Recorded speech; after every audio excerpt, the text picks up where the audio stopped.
똑똑 누구십니까? 배짱이입니다. 들어오세요. 자, 배짱이를 위한 배짱이 살리는 현대시 EBS 수능특강, 오늘은 11번째 작품이 되겠습니다. 자, 11번째 작품 제목은 여수 되겠습니다. 여수. 미리 읽어오면 좋은데 혹시 못 읽어온 친구, 못 읽어온 친구들을 위해서 화면을 또 천천히 올려 드리기 전에, 여수는 여수 밤바다 할 때 그 여수가 아니다라는 말씀. 자, 먼저 전하고 싶고요. 아니다, 아니다, 밤바다 아니다. 일단 여수는 그럼 뭐냐? 여행할 때 여자 있죠? 여행할 때 여. 그 다음에 수는 근심, 걱정이라는 뜻의 수예요. 여수는 지명이 아니라 나그네의 서름, 시름, 객지에서 느끼는 근심, 걱정, 이렇게 기억을 하셔야 된다는 거. 작품 올려드릴게요. 여수라고 시작을 하죠. 자, 여수에 잠겼을 때 나에게는 조그만 희망도 잊어버린다 그러잖아요. 네, 여수에 잠겼을 때 나에게는 조그만 희망도 숨어버린다로 시작합니다. 집 나오면 고생이다. 한 문장으로 얘기하면 이 작품의 주제는 집 나오면 고생이다, 뭐 그런 얘기가 되겠어요. 요지경이 참 많이 나오죠. 어릴 때 문방구에서 팔던 장난감 같은 겁니다. 세상은 요지경, 트롯 가사, 자, 제목이기도 하고요. 근데 자, 보니까 전부 다 부정적 정서들로 일관돼 있는 것 같아요. 그쵸? 결국 이제 달팽이 얘기도 중간에 나오고요. 그죠? 쭉 보시고. 그래서 시적 화자의 또 다른 분신과도 같은, 혹은 그쵸? 객관적 상관물로서 화자의 정서와 통하는 그런 대상이 달팽이로서 이제 나옵니다. 자, 작품 쭉 보셨고요. 오장환의 여수입니다. 출제 포인트 출발. 자, 표면적 화자 나가 등장하고요. 주된 정서는 제목에 나와 있는 것처럼 여수입니다. 밤바다 아니라고 여러 번 강조하고 있습니다. 자, 영탐법 비유, 그리고 추상적 관념의 감각화, 형상화, 구체화, 정서의 직설적 표출, 정서의 고조. 야, 뭐 이렇게 많아 싶겠지만은 다양하게 설명할 수 있는 문장입니다. 자, 처럼이 붙었으니까 처럼같이 듣냥 직유법, 자, 비유가 되겠고요. 자, 그 다음에 흔들리는 슬픈 마음이요 라고 있잖아요. 그러니까 슬픈 마음은 눈에 보여 안 보여? 눈에 안 보이는 건데, 흔들린다, 눈앞에 있는 것처럼 이라고 표현한 것이기 때문에 추상적 관념인 슬픈 마음이었으나 그걸 시각이라고 하는 눈의 감각으로 볼 수 있도록 변화시켰다. 감각화. 형상, 모양이란 뜻이고, 모양 없는 건데 있는 것처럼 변화시킨 것이고, 구체화는 당연히 관념인데 추상, 구체적인 대상으로 표현했으니까 구체화가 되는 거죠. 그리고 이제 정서의 직설적인 표출이라고 했는데, 슬프다라는 정서 나타내는 표현을 직접 쓰고 있기 때문에 드러냈다, 표출, 겉으로 나올 수 있고요. 자, 이 정도면 다 된 것 같은데, 마지막 느낌표 영, 탄, 법이 되겠습니다. 자, 그리고 밑으로 내려가셔서 마찬가지 비유, 추상적 관념의 형구, 형구, 감형구, 첫 글자 형구, 형구, 감형구. 자, 이걸 통해서 화자의 부정적 과거를 드러낸다 라고 했는데, 보니까 여기 그쵸 이렇게 나와 있습니다. 추억이라고 나와 있기 때문에 과거라고 말할 수 있죠. 추억은 추억인데 과거는 과거인데, 플러스야 마이너스야? 마이너스야.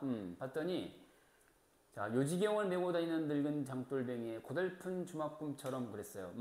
그래서 꿈을 뭐라 그랬죠? 고달픈 주막 꿈을 뭐예요?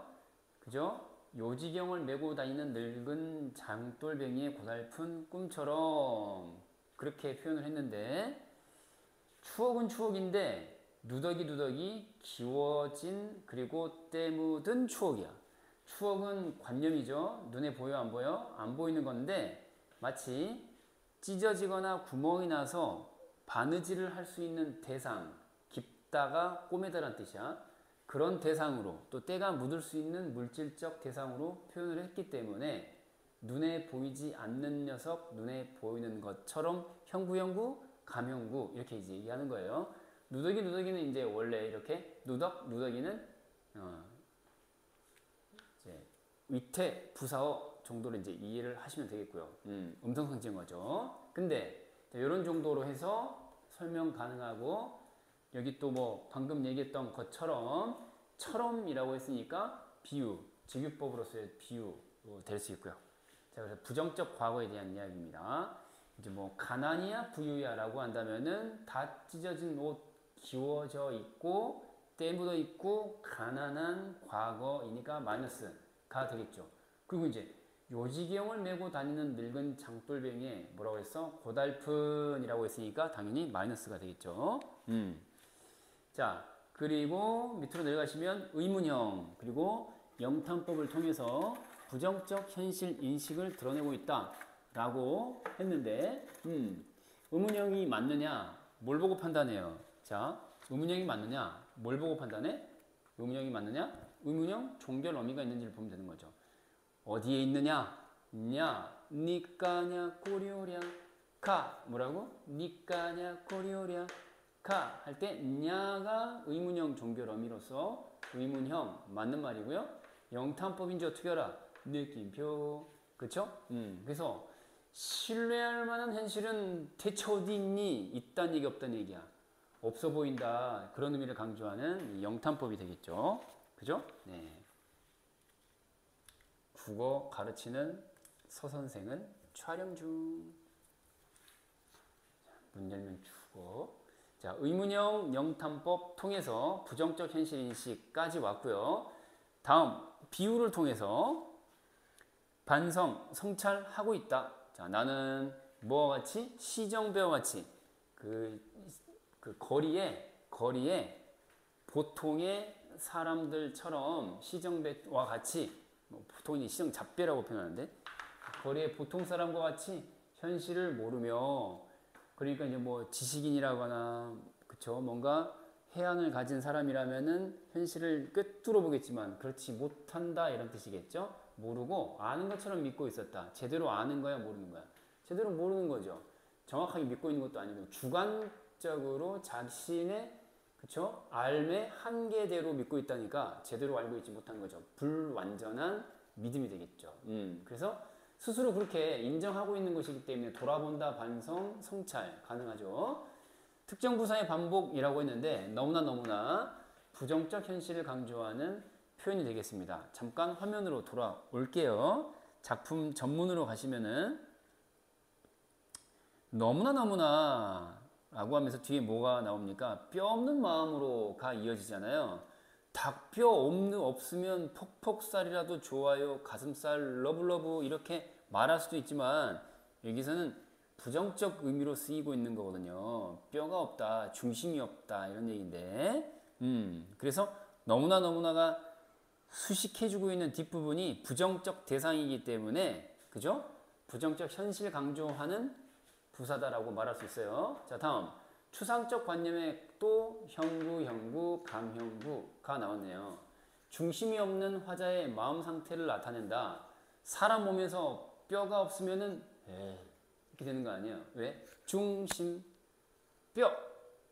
근데 뼈가 없다는 얘기는 중심이 없는 상태를 말하는 것이다. 화자의 마음 상태를 그렇게 표현한 것인데 마음에 무슨 뼈가 있고 없고가 있겠어요? 그쵸? 뭐 치킨이야? 마음이 치킨이냐고. 하트, 이스, 치킨이야? 그래서 하트 이거는 눈에 보이지 않는 것인데 뼈가 있을 수도 있고 없을 수도 있는 그 존재하는 현실 세계에 존재하는 그런 의미로 쓰였으니까 이렇게 읽을 수 있어요. 형구, 감형구 부정적인 표현이 되겠죠. 결핍. 뭐라고요? 결핍. 불완전. 마이너스야. 자, 영탄법 그리고 비유를 통해서 고향을 그리워하는 화자의 간절한 마음을 담고 있다 라고 했는데, 달팽이가 나온다고 했잖아요. 팽이팽이 달팽이. 이 달팽이에 뿔따구가 있어요. 그쵸? 그 쇠 뿔이 있고 달팽이 뿔이 있는데, 큰 건 소의 뿔이고 작은 건 달팽이의 뿔이죠. 근데 달팽이가 자기 집, 그쵸? 껍질 속에서 있다가 이렇게 고개를 내미는데 더듬이가 있는 거죠. 이걸 뿔따구라고 표현한 거예요. 이게 일종의 뭐 안테나 같은 역할.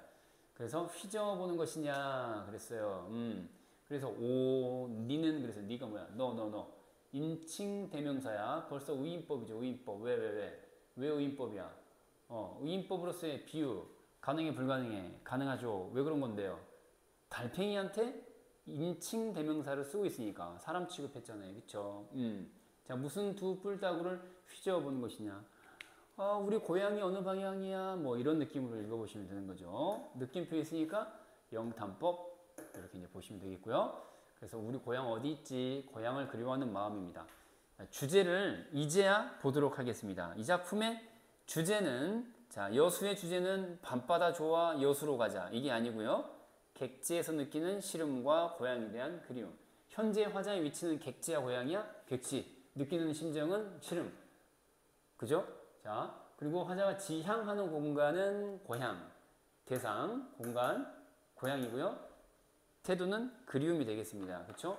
달팽이, 더듬이 기억해 주시면 좋을 것 같고요. 다음 작품 넘어갑니다. 이제 12번 작품 되겠습니다. 작품 번호 12번. 자, 12번 작품은 이렇게 방울소리가 되겠어요. 이수익 선생의 방울소리인데, 미리 지금 읽어보시면 좋겠고요. 혹시 못 읽어왔거나 읽고 싶어도 자료가 없다 그러면은 칠판 그냥 보면서 가볍게 따라오겠습니다. 청계천7가 골동품 가게에서 보이죠? 쭉 보시고 방울을 샀대요. 소 목에 거는 방울인 것 같아요. 그죠? 근데 자기가 키우던 소는 이미 이승의 짐승이 아니라고 합니다. 추억 속의 존재이죠. 그렇습니다. 그 다음에 이제 뭐 과거를 회상하는 장면이 되겠네요. 소년 시절 자기가 살던 마을. 근데 그것과 마을, 과거 기억 속 유년 시절의 마을과 현재 화자가 살아가는 현대사회의 문명 골목, 이 골목이라는 공간 서로 상반된다라는 것을 확인할 수 있을 거예요. 고향에서 울려나던 방울 소리는 플러스이지만 현재 도시에서 울리는 경적은 마이너스 되겠습니다. 자, 그래서 내가 울리던 방울 소리 플러스 지금 울리고 있는 중인 경적은 마이너스. 자, 이렇게 옥분이 그리운가 봐. 들릴까 말까 하는 걸로 봐서, 그리고 누나도 그리운가 봐. 들릴까 말까 하는 걸로 봐서 그리움의 대상인 것 같아요. 자, 한번 쭉 읽어보셨고요. 출제 포인트 가겠습니다. 자, 주제를 먼저 보도록 하죠. 이수익의 작품, 유년 시절 고향에 대한 그리움이 주제가 되겠습니다. 자, 방울소리, 주제는 유년 시절 고향에 대한 그리움. 자, 과거는 좋은 거야, 안 좋은 거야? 과거, 고향이 있는 시간대이니까, 고향에 살던 시간대이니까 플러스가 되겠죠. 표면적 화자인 나가 나와 있고요. 구체적 공간을 통해서 유년 시절 회상하는 계기로 삼는다. 어디였죠? 청계천 7가, 8가야 7가야. 7가 골동품, 오래된 물건 파는, 사고 파는, 오래된 물건 사고 파는 골동품 가게. 자, 이게 이제 회상하는 공간 되겠죠. 이 방울을 사면서, 야, 옛날에 내가 소 키우던 소년이었지, 뭐 이렇게. 그리고 청각적 이미지, 유년 시절 환기하는 소재, 뭐예요? 방울. 소리가 나는 방울이라 청각. 유년 시절을 환기하는 소재, 이거 사면서 따랑따랑 소리 나면서 이제 과거 생각하는 거죠. 옛날에 내가 소 몰고 풀을 뜯기러 갈 때 그 시절을 방울통에 회상. 유년 시절 화자, 그날의 소년, 그러면 누구야? 화자야, 화자. 고즈넉하고 평화로운 고향의 모습을 나타내는 표현, 당연히 플러스야, 마이너스야? 플러스가 되겠죠. 근데 왜 배고픈이라고 했어요? 때가 돼서. 그러니까 밥 못 먹고 굶주려서 배고픈 게 있고 때가 되어서 배고픈 게 있고 이건 때가 돼서 배고픈 걸로 이해하시면 돼요. 저녁 연기 피어오르는 그래서 아주 고즈넉하고 평화로운 고양이의 모습이다. 배고픈 저녁 연기 피어오르는 마이너스로 이해하시면 안 돼요. 자, 무조건 과거는 플러스에 마이너스야. 이 작품에서 방울소리 과거는 플러스입니다. 자, 공간의 대비가 있습니다. 과거의 마을은 공간 플러스 마을. 자, 그리고 골목, 현재의 골목 마이너스 공간. 공간의 대비 기억하시고 풀마. 청각적 이미지를 통해서 부정적 현실을 인식한다 라고 했는데 아까 얘기했듯이 경적 빵빵 울리는 그 경적이 있잖아요. 그리고 장사치들의 흥정이 들썩한 문명. 근데 떠들썩한이라고 했으니까 시끄러 죽겠네 이런 의미야. 마이너스. 이것도 마이너스. 그 다음 대주적 소재가 나오는데 방울소리 당연히 플러스, 경적은 마이너스입니다. 과거고 현재니까요. 과거 풀 현재마, 과거 풀 현재마 이렇게. 그리움의 대상 옥분이 누나 들릴까 말까, 과연 들릴까 뭐 이렇게. 그러니까 이제 그런 심정이라는 게 내가 부르는 소리가 들릴까 그렇지 않을까 생각하는 것 자체가 보고 싶다 이거 아니에요. 보고 싶다, 그립다. 유사한 통사구조의 반복을 통해 긍정적 대상에 대한 지향을 드러낸다 라고 나와 있는 것 해당되는 구절. 자, 마지막 부분을 그냥 보시면 될 것 같아요. 이건 놔두고 마지막 부분 본문으로 가보면은 유사한 통사구조의 반복을 통해서 긍정적 대상에 대한 지향을 드러낸다 라고 했는데 자,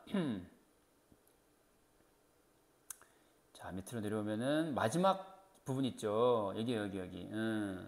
자, 누구네 뭐뭐에 뭐뭐 들릴까 말까. 자, 누구의 귀에는 들릴까 말까. 유사한 통사구조의 반복이죠. 자, 뭐뭐에 들릴까 말까, 뭐뭐에는 들릴까 말까. 요걸 통해서 긍정적 대상에 대한 지향, 뭐 이런 걸 드러내고 있다라고 말할 수 있겠네요. 자, 다음 작품 갑니다. 13번 작품 가겠습니다. 작품 번호 13. 자, 13번 작품 제목은요. 자, 박두진의 해입니다. 읽지 않은 친구들은 지금 읽어오시면 좋고 아니라면 지금이라도 함께 빠르게 훑어보도록 하겠습니다. 해야 솟아라라고 명령형을 쓰고 있죠. 명령형으로 시작하고 있네요. 명령형으로.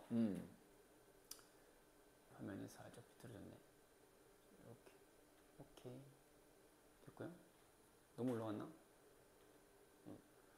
자, 해야 솟아라 명령형으로 나오고 있어요. 이런 거 딱 보면은 A라고 놓고 A가 2번, A가 3번, A인데 중간에 A 아닌 거 AA, BA 이따가 설명할게요. 자, 해는 좋은 거야 안 좋은 거야? 좋은 거야. 그쵸. 고운이라고 했으니까 어둠은 좋은 거야 안 좋은 거야? 안 좋은 거야. 살라 먹어야 될 대상이니까요. 그죠? 눈물 안 좋은 거 그렇잖아요. 달밤 안 좋은 거 싫어 그랬으니까요. 달밤 싫어. 청산 좋아. 달밤 싫어. 청산 좋아. 사슴 따라서 어쩌고저쩌고. 칙범 따라서 어쩌고저쩌고. 그리고 해야 다시 솟아라 막 이렇게 하고 있네요. 그래서 핵심 주제는 이 한 자리 앉아 여기에 이제 담겨 있다라고 할 수 있을 것 같아요. 함께 한 자리에 앉아.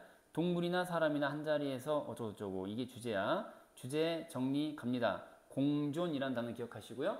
평화와 공존의 세계에 대한 소망이다. 이게 이 작품의 주제가 되겠습니다. 박두진의 해해해. 자, 그러면 출제 포인트. 표면적 화자 나로부터 시작합니다. 표면적 화자 당연히 나가 나와 있고요. AA, BA 구조라고 있잖아요. 그래서 이제 운율 형성하는 건 당연해. 반복은 운율이다. 주제 강조하는 건 덤으로 따라오는 것이고요. 해야 솟아라 A고요. 해야 솟아라 A, 해야 솟아라 A. 중간에 아닌 거 끼어 있으니까 A가 아니라는 의미에서 B라고 쓴 거야. AA, BA 구조. 한 번만 나와요? 여러 번 나와요? 여러 번 나오기 때문에 반복이다. 같은 방식으로 확인 가능. 그리고 자, 명령형을 통해서 소망을 나타낸다라고 했는데 해야 솟아라라고 할 때 명령형 어미 아라를 쓰고 있죠. 그렇죠? 그랬으면 좋겠다라는 소망이죠. 자, 의인법을 통해서 깨끗하고 순수한 이미지를 제시하고 있다.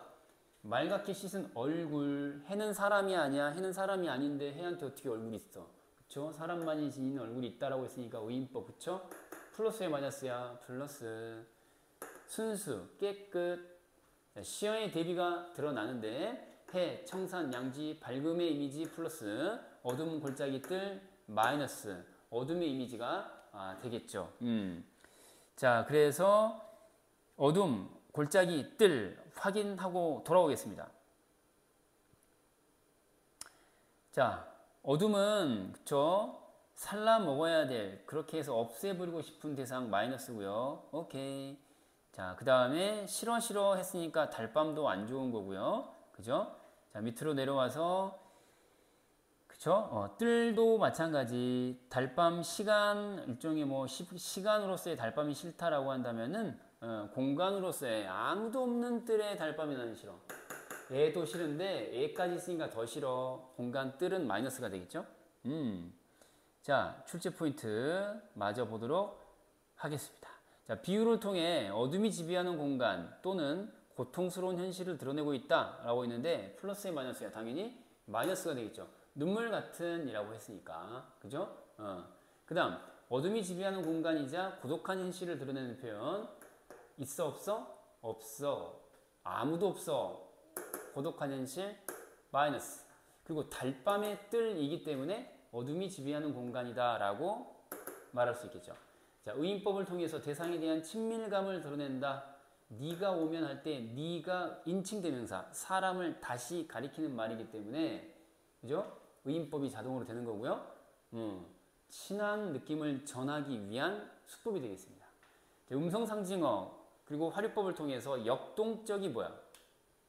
움직임은 움직임인데 세게 움직인다. 힘역지 아니야. 크게 움직인다. 역동적이다. 이제 이런 뜻이에요. 자, 생동감은 무슨 뜻이죠? 살아 움직인다. 살아 움직인다. 생동감. 팔딱팔딱. 자, 헐헐헐 깃을 치는 이라고 했잖아. 깃을 그냥 치는 거랑 헐헐헐 치는 거랑 다르죠. 생동감, 역동적 이미지, 생동감 느껴지 안 느껴져? 느껴지지? 의태부사어로서 의태어로서 음성 상징어에 해당하는 거예요. 의태어, 그렇죠? 음성 상징어. 자, 그리고 이제 가정형, 그리고 이제 가정형의 어미, 특정 어미를 통해서 화자의 소망을 드러낸다. 뭘 가리키는 겁니까? 만나다에서 어간 만나 빼고 면 가정형 어미가 되는 거죠. 그렇죠? 화자의 소망이 되는 거예요. 소망. 그렇죠? 뭐뭐 해 보리라 라고 했으니까요. 만나면 누려보리라 블라블라. 자, 조화 연대 평화를 뜻하는 거 한자리에 앉아 주제의식을 나타내고 있죠. 그렇죠? 조화 인간과 자연의 조화. 그리고 자연 내에서도 조화, 연대, 평화 이런 단어 나오면 맞는 설명 되겠습니다. 자, 다음 작품 가겠습니다. 이제 작품 번호 14번 그날이 오면 되겠습니다. 올해가 아주 뜻깊은 해인데 무슨 해라고 했죠? 80주년이 되는 해입니다. 자그마치 80주년이 되는 해입니다. 만세, 대한독립 만세. 자, 대한독립의 날이 왔죠. 1945년 8월 15일로부터 80년이 지금 지난 해가 올해입니다. 2025년. 그래서 일제치하에서의 저항 시인들은 주목할 필요가 있다. 시문 선생이 그날이 오면은 적절한 주제의식을 담고 있다. 자, 그날이 오면 작품 읽고 오시는 게 좋은데 혹시 못 읽으셨다면 지금이라도 빠르게 봅니다. 보세요. 근데 해방의 그날이겠죠. 어이쿠야, 뭐 산이 춤을 춰, 한강물이 뒤집어져. 어이쿠야, 장난 아니네요. 아주 진지합니다. 그쵸? 장난 아닙니다, 이거. 죽음을, 그쵸? 죽어도 좋겠다. 뭐, 이렇게 나와 있고요.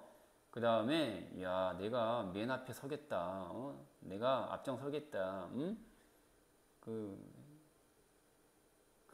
만세, 그 행렬에서 그대로 거꾸로 저도 없는 말이야. 내가 죽어도, 그 자리에서 죽어도 그 시위 행렬, 환영 행렬, 기쁨 행렬 가운데서 내가 기쁜 마음으로 죽음을 맞이하겠다. 비장하고, 그쵸? 네, 진지함으로 가득 찬 시가 되겠습니다. 출제 포인트 가기 전에 주제의식은 당연히 일제시대 때 지어진 해방에 대한 염원이기 때문에 광복에 대한 간절한 염원이 주제의식이 되겠죠. 자, 출제 포인트 출발합니다.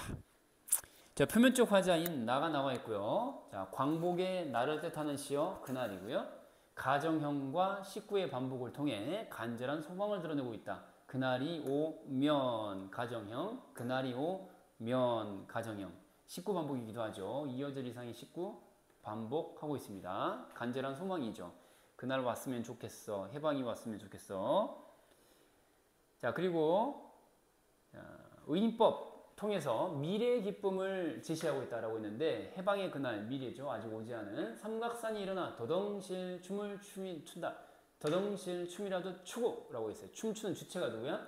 산이야 산. 산이 춤을 춰. Dancing Mountain. 그러면 뭐야? 오케이.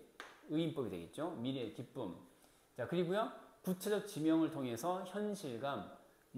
삼각산 한강물 구체적 지명이 나와 있다라는 거. 비유를 통해서 화자의 자기 희생을 드러낸다. 밤하늘에 나르는 까마귀와 같이. 이렇게 보니까 왜 이게 자기 희생인데요? 까마귀가 어쨌기예요? 까마귀 마이너스 아니에요? No! 긍정적 의미의 까마귀라는 거 기억해 두세요. 뭔데요? 자기 희생을 나타내는 소재이기 때문에 이때 그 까마귀는 플러스라는 걸 기억해야 돼요. 까마귀는 마이너스에 관련된 설명이 붙어 나오면 무조건 틀렸다고 봐야 돼. 다음 중 자, 보기를 바탕으로 윗글을 감상한 것으로 적절하지 않은 것은 이라고 이제 나올 거거든.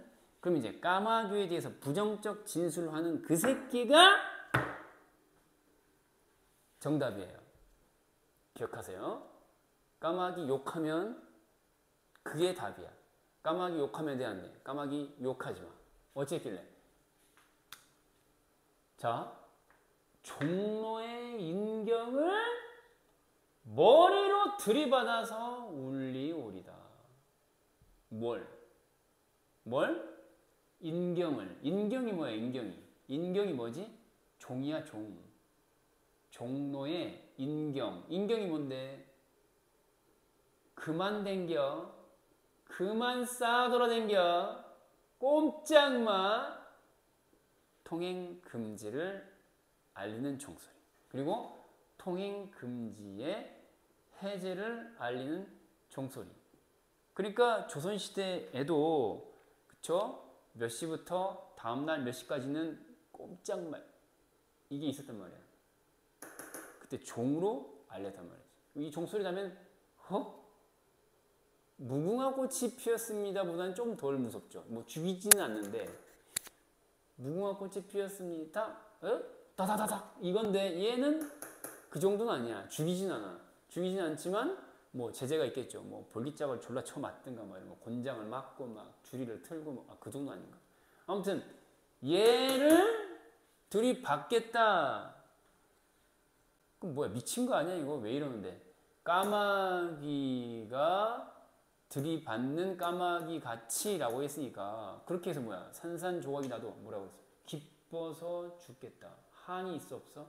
한이 남지 않는다. 이게 뭐야? 뭔 말인지 못 알아먹겠지?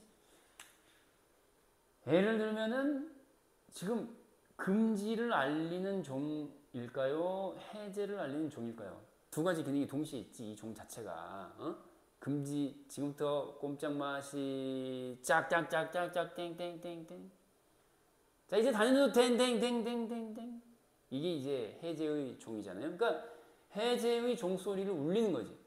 조선 사람들이 꼼짝없이 통행금지 상태 얼음 상태로 있던 일제시대 끝났어.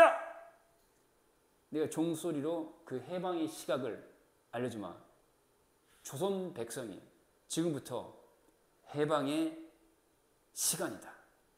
땡. 근데 이건 그냥 짝대기로 울리는 게 아니라 가서 내가 머리를 확 들이받아가지고 내 머리 두개골이 깨지게 그냥 박아버리겠다 이거 아니야. 죽겠다는 얘기잖아. 내가 죽으면서 희열 속에 돼져버리겠다 내가. 희열 속에서 돼져버리겠다. 내가 그렇게 해서 죽어버리면 정말 좋겠다. 왜? 이 조선의 해방의 소식을 알리는 종소리니까 이 종소리 울리고 나는 그 자리에서 돼지도 좋다. 희열 속에서 죽겠다. 기쁨 속에서 죽겠다. 이거 아니에요. 까마귀 욕하면 나빠.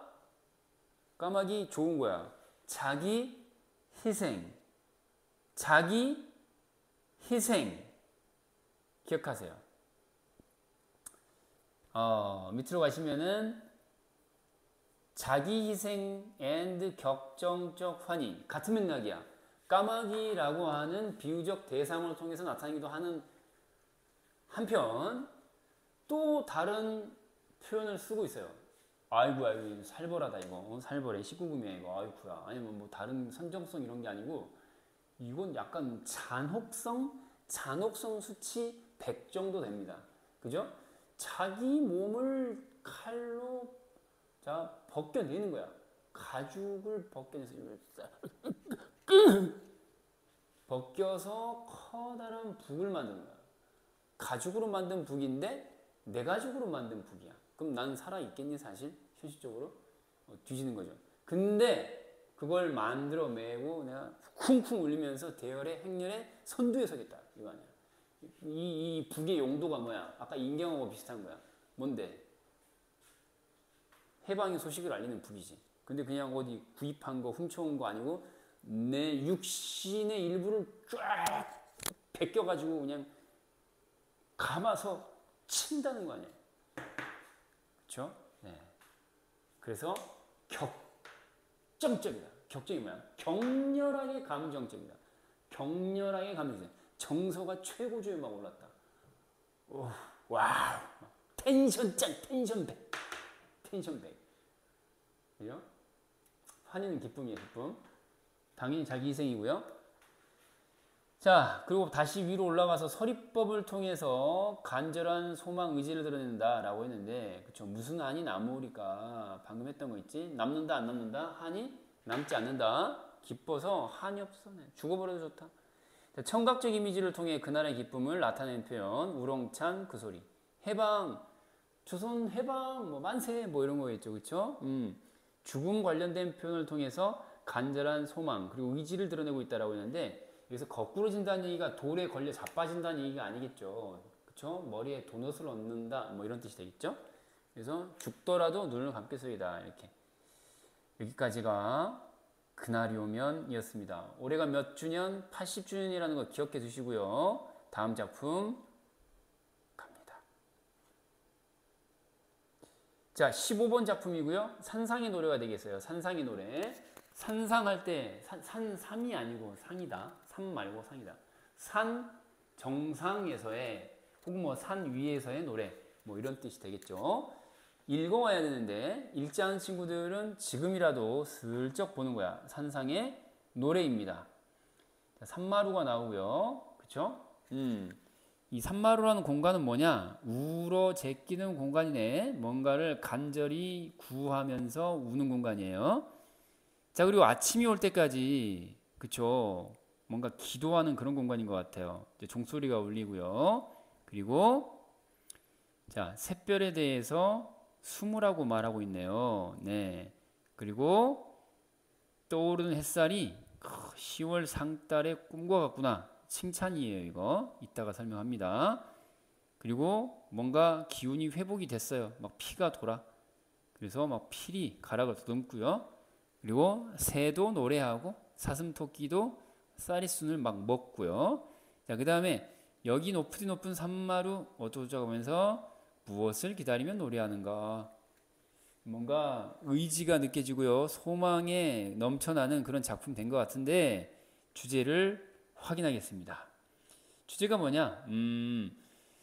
자, 광복을 맞이한 현실에 대한 기쁨과 미래에 대한 소망 이런 거네요. 이게 광복에 관한 시였어. 그렇구나. 자, 본격적으로 출제 포인트 출발합니다.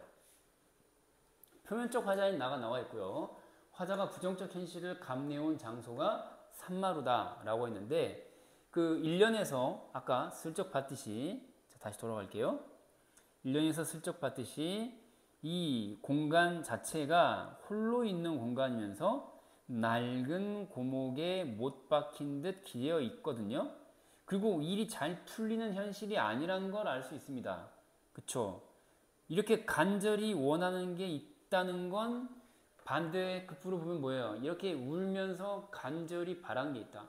제발 슬기랑 결혼하게 해주세요. 이게 뭐야? 씨발 잘 안 된다는 얘기야. 그러니까 쳐 우는 거죠. 알겠어요? 그러니까 이런 의미다. 그래서 부정적 현실을 전제하는 것이다 이 말이야. 잘 안 되는 현실인 거죠. 그러니까 기도 같은 걸 하는 거야. 시간 표지, 부정적 현실을 드러내는 거. 긴 밤, 마이너스. 햇살이 플러스이기 때문에 밤은 당연히 마이너스가 되겠죠. 시어의 대비, 아침, 마이너스는 밤, 그죠? 햇살 플러스, 어둠은 마이너스, 종소리는 플러스 되겠어요. 왜 종소리가 플러스냐? 햇살과 더불어 등장하는 소리이기 때문에 그렇죠. 네.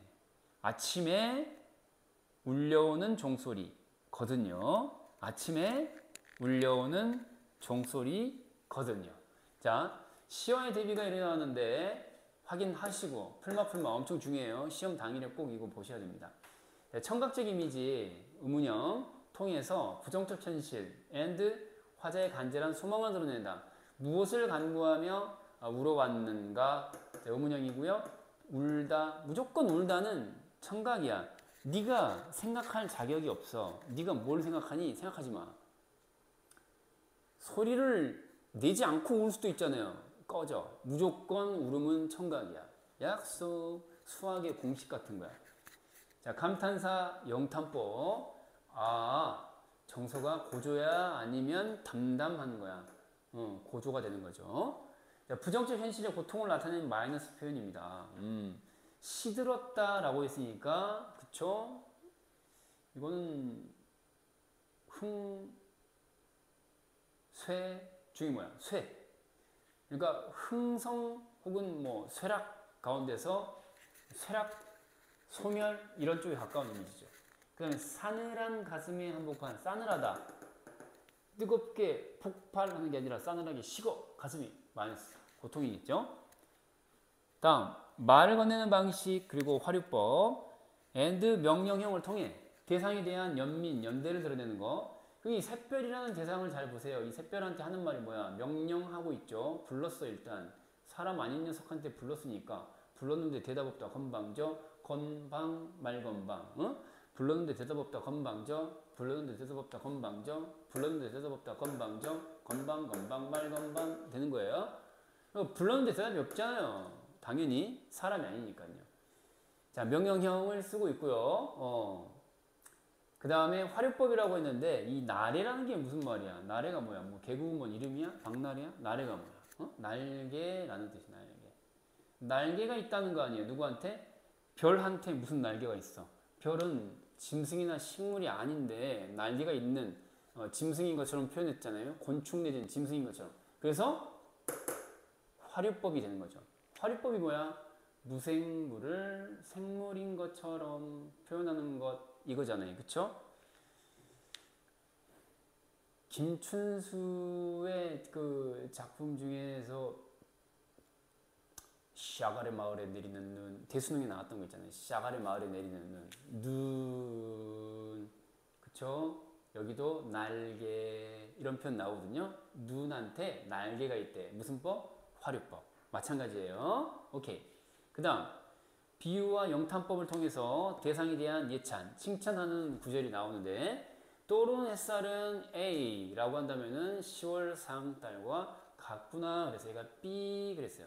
뭐뭐와 같다라고 했으니까 직유법으로서의 비유가 되겠죠. 그렇죠? 떠오르는 햇살이라고 하는 게 꿈 같대. 10월 상달의 꿈. 이 상달 할 때 상 동그라미 윗상자 써보면은 최고란 뜻이야. 상중하 가운데 상. 최상이다. 제일 좋아요. 최고예요. 이렇게 이제 기억하면 돼요. 최고라고 기억하면 돼요. 최고의 10월이란 뜻이야. 이건 그냥 쉽게 말하면 10월과 같은 말이야. 10월 상달이라는 말 자체가 10월이란 말이야. 10월이란 뜻이야. 상달인 가장 좋은 달인 10월 달 이런 뜻이야. 왜 좋은데? 뭐하게 좋은데? 그 해에 수확된 첫 수확물을 햇곡식을 신에게 바치기 가장 좋은 달. 이때가 이제 벼 베는 시기이니까 햇곡식을 신한테 바치기에 적절한 달이다. 상달이다. 좋은 달이다. 10월 가리키는 말이야. 당연히 그러니까 햇살에 대한 긍정적 이미지인 것이고 예찬이라고 할 수 있겠죠. 야 이렇게 야 햇살이 이렇게 야 축해서 오는 거야. 오케이.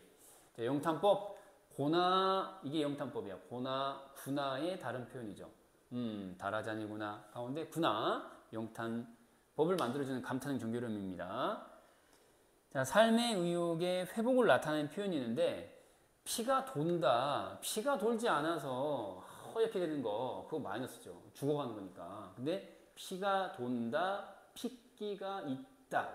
없다 가운데 핏기가 있다. 생명력에 가까운 것이니까요. 삶의 의욕을 회복하는 의미 플러스가 되겠고요. 청각적 이미지는 피리의 가락. 자, 그리고 다양한 감각, 시각, 청각, 후각 다 나와 있다. 새들 눈에 보이는 시각 되겠고요. 자, 노래, 청각 되겠고요. 향기로운 했으니까 후각, 다양한 감각 맞네요. 사리순을 사양하라. 근데 이제 이걸 처먹지 말고 양보해 이렇게 해버리면 시가 좀 엉뚱하게 해석돼 버려. 좀 이상하지 않니? 맥락상 잘 봐. 새들은 노래 불러. 노래는 불러야 돼, 숨죽여야 돼. 노래가 좋은 노래가 되면 뭐야? 불러야 되는 거지.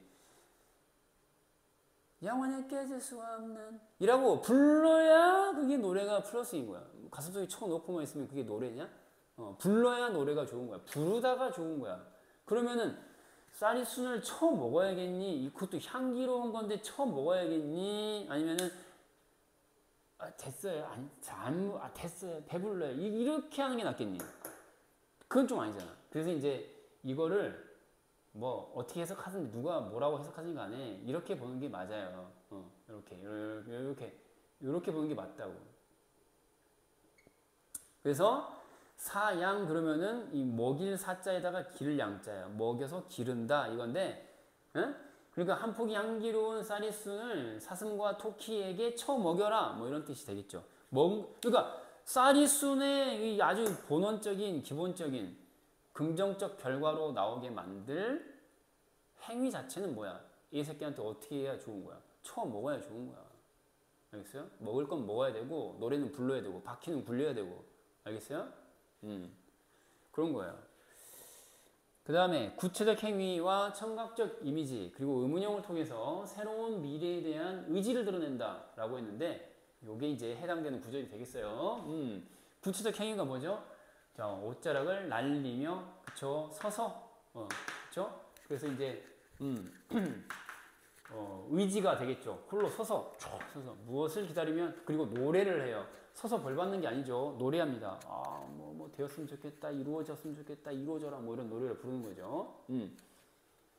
그리고 뭐 청각적 이미지 당연히 노래니까 청각적 이미지가 되겠죠. 그쵸? 의문형 가로 끝났으니까 니까냐 고려랴 가 의문형 정렬음이 수미상관식 구성이다라고 했는데 시의 첫 부분 수, 시의 끝 부분 미, 수미 칩 아니고 수미 상관식 되겠어요. 앞뒤가 똑같은 전화번호 말고 수미상관식. 시상강조 1년 7년 관계였습니다. 자, 작품 번호 15번이었고요. 자, 오늘의 마지막 작품 16번 보겠습니다. 불사조가 되겠는데요. 불사조 모르는 사람 없죠. 죽지 않는 새. 그쵸? 근데 이제 이게 비애가 핵심어다라는 거. 비애라고 시작한 건데 못 읽은 친구들을 위해서 읽지 않은 친구들을 위해서 화면에 빠르게 읽을 수 있도록 띄워드립니다. 천천히 보세요. 비애를 사람 취급하고 있네요. 너가 누구야? 비애가 뭔데? 슬픔. sadness. No, hey, sadness. You are facile, sad. 이러고 있고요. 조용 내려갑니다. 행복이 비에 널 싫어해 뭐 이러면서 뒷담화 막 하고 있고요. 그러면서 뭐야 뒤에서는 신부라고 칭찬하네. 뭐한 짓이야 이거. 그리고 죽었다고 했는데 죽은 흔적 자체는 보이잖아. 뭐지? 그래서 불사조인가? 다시 살아난다. 부활. 그쵸? 불탄 자리, 죽음의 자리에서 다시 살아나는 모습을 이렇게 표현한 것 같아요. 그래서 이렇게 끝나는 시 일별해봤습니다. 주제 확인합니다. 인간의 근원적인 정서인 비애. 그러니까 인간이라고 태어난다면 이걸 타고나는 거고 근원적이다라고 했으니까 뿌리야 뿌리. 벗어날 수 있어 없어? 없어요. 그러니까 비애 가리켜서 불사조라고 한 이유 알겠냐 모르겠냐? 벗어날 수 없다니까. 계속 널 따라다닐 거야. 자, 표면적인 화자 나가 있고요. 말을 건네는 방식이자 추상적 관념의 감형구 and 의인법, 영탄법, 비유가 반복되고 있다 라고 설명만 나와 있어요. 왜냐? 너무 많아가지고 쓰바! 그래서 본문으로 가겠습니다. 요렇게 해당되는 거 음영 처리할 테니까 보세요. 예죠, 예. 영탄법 있고요. 동시에 얘도 영탄법이고요. 비애라고 부르는 거거든요. Hey, you. Hey, 슬기. Hey, 원영. Hey, 루미. Hey, 미라. Hey, 조이. 라고 하는 거랑 똑같은 거야. 부른 거야, 불러. 근데 대답이 없잖아. 말을 건네는 방식이죠. 불렀는데 대답 없다. 건방지다. 말건방. 자, 그리고 이제 보면 의인법. 너 의인법이잖아. 그치? 그리고 또 봐. 또 불러. 비일. 너는 신부다. 비유. 의인법이면서 동시에 뭐예요? 비유. 운유법. 그리고 영탄법 확인되죠? 뭐 이런 겁니다. 예, 여기 또 나와도 오 비애 이러면서 비유.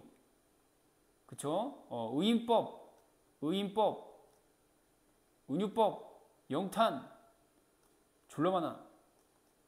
자, 그래서 방금 본문에서 확인되었다시피 이런 것들이 전반적으로 반복되고 있다라는 거. 다음, 감탄형을 반복하고 있다. 노라, 도다.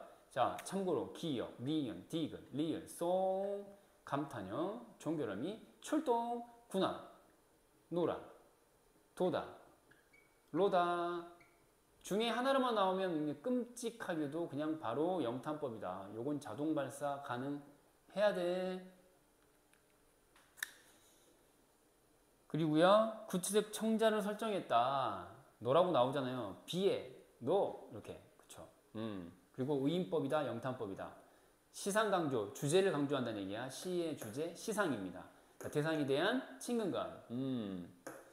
자, 그리고 비유, 추상적 관념의 감형구, 형구, 감형구를 통해 화자의 내면에 고착이 무슨 말이야? 단단하게, 딱딱하게, 꽉 이런 얘기야.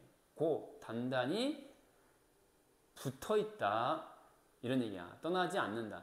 그러니까 이제 너는 그랬는데 비애잖아요. 비애, 즉 슬픔, sadness가 화살이다 이런 뜻이잖아. 근데 화살은 화살인데 쏘아버린 화살이 아니고 정주영의 시에 나오는 그 쏘아버린 화살이 아니고 향수에 나오는 그 화살 아니고 나한테 박혀있는 화살이야. 그리고 날지 않는 새. 그러니까 나한테서 날아서 떠나지 않는 새. 나한테 꽉 박혀있고 내 옆에 있다 이런 뜻이죠. 그래서 고착화라고 하는 거야. 마이너스야 마이너스. 자, 의인법, 영탄법을 통해 부정적 현실을 부각한다. 그랬는데 나는 너의 슬픈 울음과 아픈 몸짓을 지니 뭐라 그랬니? 구나, 노라, 도다, 로다. 가운데 뭐야? 노라. 영탄법. 의인법이죠. 너 부정적 현실을 부각하고 있죠. 그쵸? 지니 노라라고 했잖아. 내가 슬픔을 지닌다라고 했으니까 부정적 현실, 긍정적 현실, 부정적 현실이죠. 자, 비유와 형구, 감형구를 통해서 비애를 회피한다라고 했는데 회피가 무슨 말이야? 행복해? 해피야? 회피가 뭐야? 피하다, 도망가다, 달아나다 이런 뜻이죠. 그쵸? 그래서 싫어하더라라는 표현을 통해서 감형구, 비유 다 확인되죠. 너, 비유, 의인법으로서의 비유. 그리고 이제 뭐 너라고 인칭대명사 쓴 순간 뭐 감형구가 자동으로 따라올 수 있죠. 그리고 시어의 대비 행복 플러스 비의 마이너스. 의문형과 의인법을 통해서 비애를 이제 수용하는 태도가 있죠. 싫다고 했는데 수용해. 너는 짐짓 나의 심장을 차지하였더뇨 그러잖아요. 그리고 비유, 의인법, 영탄법 통해 화자의 내면에 고착된 비애를 또는 비애 수용을 나타내는 표현. 오 나의 신부 이제 결혼해버렸어. 끝났어. 품절이야. 난 네 거야. 이런 얘기죠. 자, 너를 위하여 나의 창과 웃음을 닫아놓으라 그랬잖아요. 이게 뭔 소리야 이게? 창이 뭐야? 찌르는 창? 아니야. 여는 창. 찌르는 창, 여는 창, 여는 창. 이 여는 창을 닫았다. 너 말고 딴 애들은 안 볼게. 그리고 또 뭐야? 웃지도 않을 거야. 이건 이해가 돼. 결혼했으니까 나만 바라봐. 비애 슬픔만 바라봐. 온통 비애 속에 묻혀 살거라. 이건데 신부가 비애니까. 근데 이건 이해가 돼. 근데 얘는 뭐야? 슬픔이 웃으면 안 되지. 신부가 비애인데 거기서 하하하하 웃어버리면은 신부가 뭐가 되니? 신부를 배반하는 거지. 같이 울어야지. 신부와 같이 울어야지. 비애 속에서. 웃어버리는 거를 뭐라고? 그만두었다 라고 했으니까 고착화라는 말을 쓰는 거야. 수용이라는 말을 쓰는 것이고 이제 다 끝난 거야. 결혼해버렸어. 자, 의인법, 영탄법 통해서 화자의 청춘과 함께한 비애를 드러내는 거. 이제 나의 청춘이 다한 어느 날 너는 죽었다. 뭐야? 자, 나 괄호, 너 괄호. 나는 청춘이 다한 밑줄, 죽었도다 밑줄 딱 그어. 그러니까 내가 청춘이 다한다 무슨 말이야? 이제 나는 더 이상 청춘이 아니고 늙었어, 중년이야 등등등. 그 순간 나는 뭐야? 사망했어. 그러니까 이걸 거꾸로 얘기하면 뭐죠? 청춘이 죽을 때 너도 죽었다. 청춘 끝나 너는 죽어. 청춘 끝나 너는 죽어. 무슨 말이야? 그러면 네가 살았을 당시에는 나는 뭐였겠니? 청춘. 그러니까 내가 청춘일 때 너는 내 곁에 있었구나. 이렇게 되는 거죠. 그럼 이제 그 이후에는 나타나지 말아야 되는데. 근데 의인법. 자, 부정표현을 통해 비애의 불사를 암시합니다. 그러나 형광표현 색깔 딱 하면 좋죠. 그러나 돼진 줄 알았는데 돼진 게 아니야. 왜냐면 너를 묻은 아무 성문도 보지 못하겠다고 그랬는데 여기서 이제 묻은이라는 표현으로 봤을 때 매장 이후 묘에 매장한 이후 그 묘 입구 출입구로서의 석문 돌로 만든 문을 보지 못했다. 죽었다는데 무덤이 없어. 안 죽은 건가? 죽었다 살아난 건가? 죽었다 살아난 거죠. 그래서 이제 재생, 부활이라는 말을 쓰는 건데 그 불탄 자리 죽음이야 삶이야. 죽음의 자리에서 나래를 편다라고 비애가 나래를 편다라고 화류법을 쓰면서